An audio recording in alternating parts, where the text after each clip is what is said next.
Welcome student. आज हम लोग गणित क्लास 7 के बारे में हम लोग पढ़ेंगे कम्यूटेटिव प्रॉपर्टी ऑफ मल्टीप्लिकेशन, यानी गुणा के करीमे विनिमय के गुण ऑफ मल्टीप्लिकेशन।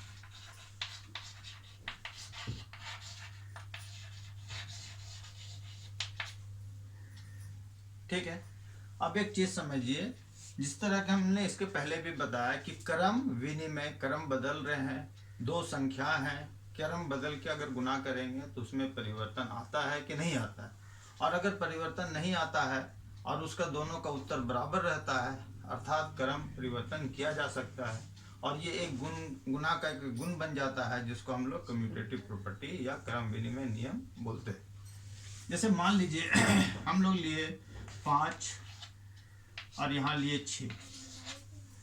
अब इस 5 को 6 से गुना कर दिए और यहाँ 6 को 5 से गुना कर दिए, तब देखिए 6 पचे 30 और 5 छक 30 और 6 पचे 30 बराबर हो गया। तो हमको ये पता चला कि जब दो संख्या को गुना कर रहे हैं और उसके अगर क्रम को बदल दे फिर गुना करें तो उसके उत्तर में कोई परिवर्तन नहीं होता है, अर्थात कम्यूटेटिव प्रॉपर्टी ऑफ मल्टीप्लिकेशन यानी गुना का करीमे विनिमय गुण सही है।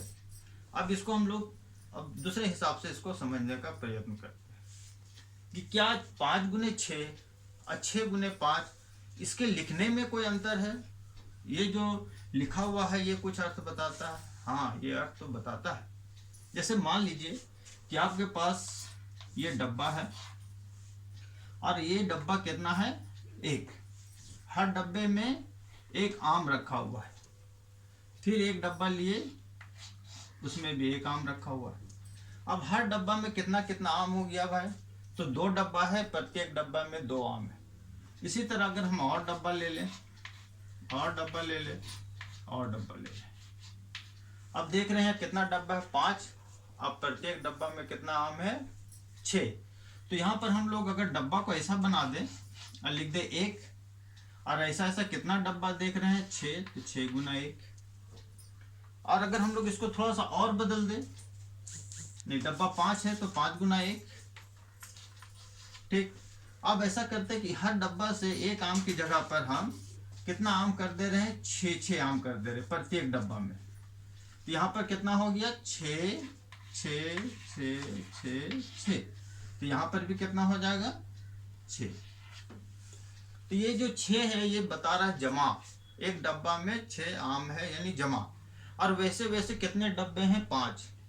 तो अर्थात इसका मतलब ये हुआ कि जो जमा होती है यानी जिसको हम लोग गिनते हैं वो बाद में लिखा जाता है, और कितने बार उसको जोड़ रहे हैं उसकी बारंबारता को पहले लिखा जाता है।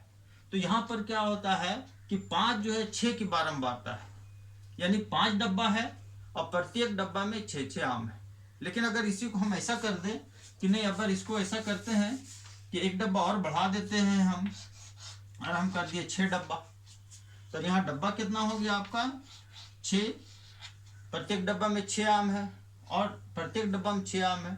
और अब देखिए डब्बा कितना है, 5, तो हो गया 5 हो गया। तो यहाँ पर हम लोग क्या देख रहे हैं कि जब क्रम में गुना हम लोग लिखते हैं तो जो संख्या या जो जमा बार बार जोड़ा जा रहा है उसको बाद में लिखेंगे, और कितनी बार वो जोड़ा, कितने बार वो जोड़ा जा रहा है उसकी बारंबारता को पहले लिखेंगे।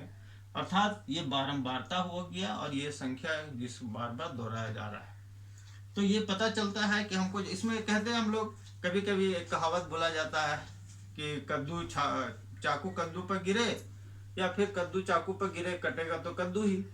आप ये कह सकते हैं कि 5 को 6 से गुना करें और 6 को 5 से गुना करें, और आंसर तो 30 आएगा। यह सब सही है और यही नियम भी बता रहा है।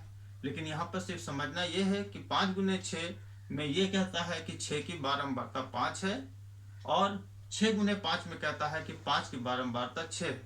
लेकिन दोनों का जो गुना आंसर होगा वो बराबर होगा। तो अब बच्चों आप लोग ने देखा कि जब हम लोग यहाँ पर पहले जो हम लोग रखे थे कि 5 डब्बा रखे थे और हर डब्बा में 6 आम था, तो यहाँ एक डब्बा बनाया, उसके अंदर लिखे 6, यानी कि एक डब्बा में 6 आम है। कितने डब्बे थे, 5, तो हम लोग 5 बनाए थे। अब 5 गुने 6 किए थे तो मेरा कितना आया था, 30।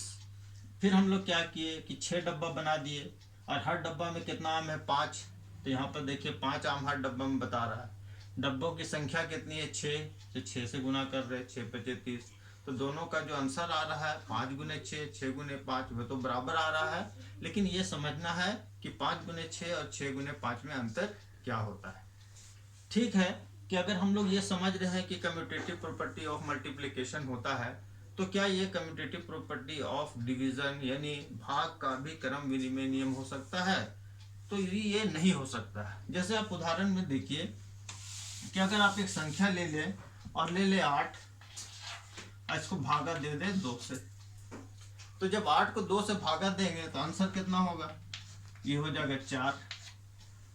अब क्रम को बदल दीजिए, एक्सचेंज कर दीजिए, विनिमय कर दीजिए, यानी 2 को पहले कर दीजिए, अब भागा 8 कर दीजिए, तो ये हो जाएगा 1/4।